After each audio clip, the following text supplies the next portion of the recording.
it's really, I'd say, the majority of problems come from communication errors. So it's hard not to pick one of the challenges we've faced that's been related to communication. One specific example comes to mind. I had a very sweet elderly female patient I was working with. She just had a surgery. End of the day, she was tired. Everyone's a little tired. It's Friday afternoon, evening, getting close to the evening time.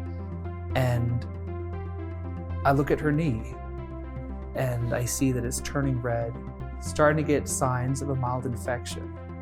Now, as a clinician, you have two options. You can try to call a doctor's office on a Friday afternoon and try to get through, or you can send a patient to the ER.